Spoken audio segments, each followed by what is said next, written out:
সম্মানিত মুসল্লিয়ানে কেরাম, গোসলের ফরজ হলো তিনটা। গোসলের ফরজ কয়টা? জোরে কর। গোসল হলো তিন প্রকার। কয় প্রকার গোসল বললাম? গোসল হলো তিন প্রকার। তিন প্রকার গোসলের মধ্যে একটা হলো ফরজ গোসল। একটা গোসলের নাম কি? ফরজ। আরেকটা গোসলের নাম হলো সুন্নাত। আরেকটা গোসলের নাম হলো মুস্তাহাব। তাহলে গোসল কয় প্রকার পেলাম? ফরজ, সুন্নাত, মুস্তাহাব। বলেন ফরজ, ফরজ গোসল, সুন্নাত গোসল, মুস্তাহাব গোসল। তাহলে গোসল কয় প্রকার পেলাম? তিন প্রকার। সম্মানিত মুসল্লিয়ানে কেরাম, তাহলে এই তিন প্রকার গোসলের মধ্যে গোসল শব্দটাও কিন্তু আরবি শব্দ। গোসল শব্দটা কি? আরবি শব্দ। গোসল বললে তো আমরা বুঝি, গোসল বললে আমরা বুঝি না, কিন্তু শব্দটা আরবি। বাংলা আমরা বুঝে ফেলি কি? সমস্ত শরীর পানি দিয়া ভালো করে ধৌত করার নামই হলো গোসল। সুবহানাল্লাহ। সম্মানিত মুসল্লিয়ানে কেরাম, গোসলের ফরজ হলো তিনটা। এক নম্বরে হলো জানাবাতের পরে গোসল করা। জানাবাতের পরে গোসল করা, এটা আপনারা বয়স্ক যারা আপনারা বুঝে ফেলবেন, এটা ভেঙে বলা দরকার নাই। দরকার আছে? দুই নাম্বার হলো মহিলাদের মাসিক বন্ধ হয়ে যাওয়ার পরে গোসল করা হলো ফরজ। আর তিন নাম্বার হলো মহিলাদের নেফাসের রক্ত যখন বন্ধ হয়ে যাবে তখন গোসল করা হলো পবিত্রতার জন্য গোসল করা ফরজ। তাহলে গোসলের ফরজ তিন, সেটা তো আছে। গোসল তিন প্রকার, এর মধ্যে হলো ফরজ, সুন্নাত, মুস্তাহাব। আর ফরজ গোসল হলো তিনটা কারণে। একটা হলো জানাবাতের পরে গোসল করা, আরেকটা হলো মহিলারা যখন হায়েজ থেকে পবিত্র হবেন তখন গোসল করবেন, তাদের পিরিয়ডকালীন সময় থেকে পবিত্র হওয়ার জন্য। তিন নাম্বার গোসল আরেকটা হলো, সেটা হলো তারা যখন নিফাস থেকে পবিত্রতা অর্জন করবেন তখন তারা গোসল করে পবিত্রতা অর্জন করে ফেলবেন। সুবহানাল্লাহ। সম্মানিত মুসল্লিয়ানে কেরাম, সুন্নাত গোসল হলো এই যে আপনারা জুমার দিনে নামাজ পড়তে এসেছেন, জুমার নামাজ পড়তে এসেছেন, গোসল ছাড়া আসছেন কে? হাত তোলেন।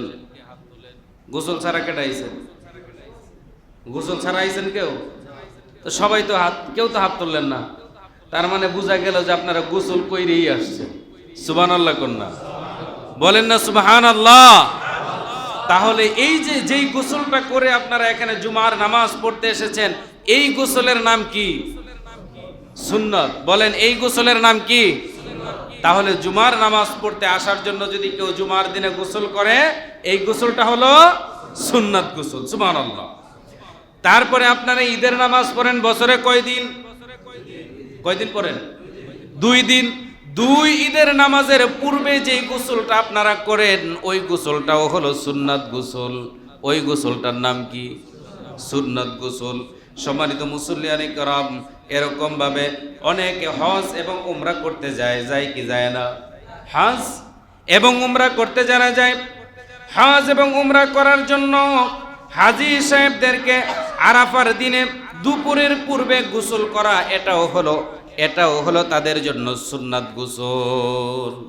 তাহলে গোসল জুমার দিনে গোসল করা হলো সুন্নত। আমরা প্রতি জুমার নামাজ পড়তে আসার সময় গোসল করে আসি কিনা? আবার ঈদের নামাজের দিন গোসল করি কিনা?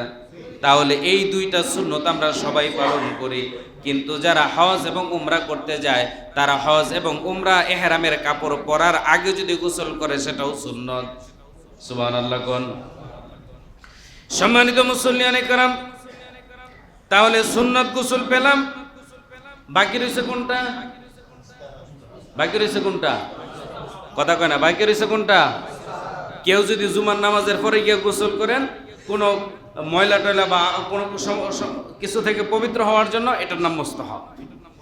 বোঝা গেল ফরজ এবং সুন্নত গোসলের বাহিরে যত গোসল করবেন সব মুস্তাহাব।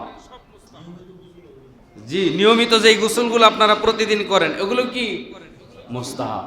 জুমার দিনে গোসল করা আর ঈদের দিনে গোসল করা সুন্নত। আর বাকি তিনটা তো বলেই দিলাম আগে।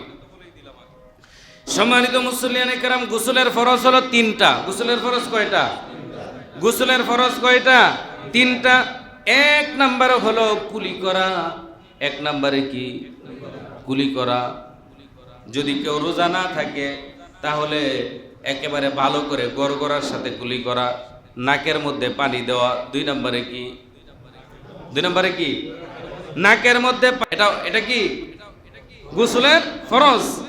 আর 3 নম্বর হলো সমস্ত শরীর পানি দিয়া ভালো করে ডলে মেজে একবারে ধুইবেন। চুল পরিমাণও যদি কোনো জায়গায় শুকনা থাকে তাহলেও কিন্তু গোসল হবে না। চুল পরিমাণ জায়গাও যাতে করে শুকনা না থাকে, এই জন্য গ্রামে গঞ্জে যারা আগে তো গ্রামে গঞ্জে দেখা যেত খালে বিলে এমনকি পুকুরের মধ্যে গোসল করতো, তাই না? এখন গ্রামেও কিন্তু খালে বিলে আর পুকুরেও মানুষ এখন আর যাইতে চায় না। আর অধিকাংশ পুকুরগুলো হয়ে গেছে এখন মাছ চাষের জন্য।